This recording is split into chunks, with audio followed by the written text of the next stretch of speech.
This portion of the news is brought to you by Sun Oil Limited, fueling growth for people. Welcome back to the Bahamas Tonight Weekend. Former Haitian President Jean-Claude Duvalier is dead. Baby Doc Duvalier reportedly died today of a heart attack in the capital of Port-au-Prince. He was 63. Duvalier at 19 succeeded his father Francois Papa Doc Duvalier in 1971. Both ruled the impoverished country for years. Baby Doc's 15-year repression ended in a 1986 uprising. Duvalier, who lived lavishly, was accused of corruption and human rights abuses. During their rule, tens of thousands made their treacherous journey in rickety boats to the Bahamas, where they now constitute the largest minority of persons living in the country. After years of exile in France, Baby Doc returned to Haiti in 2011. His death was announced by Haiti's health minister, and the ex-leader's attorney Reynold Georges confirmed he died at home on Saturday. The Water and Sewerage Corporation is reporting a major disruption in its supply to residents here in New Providence. At 1 p.m., there was a major power failure at the Blue Hill Road pumping station, resulting in low pressure or no water to thousands of consumers, including businesses. Corporation crews as well as Bahamas Electricity Corporation employees worked to rectify the problem shortly before 4 p.m. The team is currently repressurizing the transmission and distribution system. Some areas here in the capital now have a normal water supply. Full service is expected later this evening. However, the corporation apologizes for the disruption in supply. The government will borrow $60,180,000 from the Caribbean Development Bank to fund the College of the Bahamas' transition to university status. Minister of State for Finance, the Honorable Michael Halkitis, announced in the House of Assembly Thursday night. He said the debate on the resolution would be on the agenda when the House resumes on Monday. The minister says the money would fund the first phase of the college's transition project. The College of the Bahamas is hoping to make that transformation by July 2015.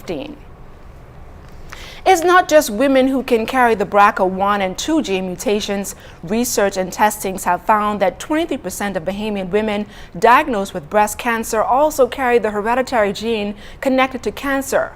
Those Bahamian women are a part of what officials have found to be the highest number of the BRCA mutation gene worldwide.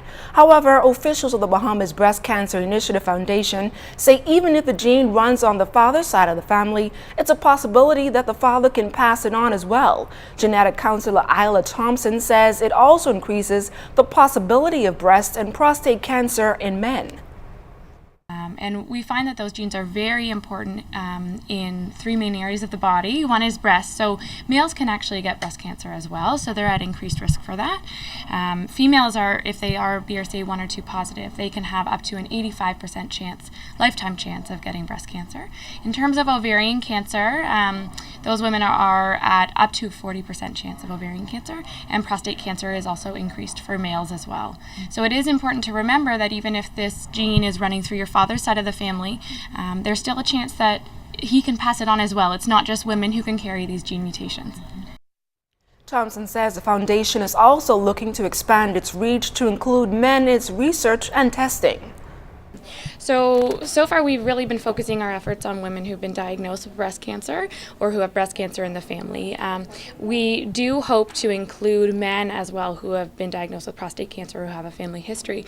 But for many of the women who have been tested so far, many of them actually do have a family history of ovarian prostate as well. So we have been focused on breast cancer, but we definitely want to expand our reach and start looking at women with ovarian cancer as well.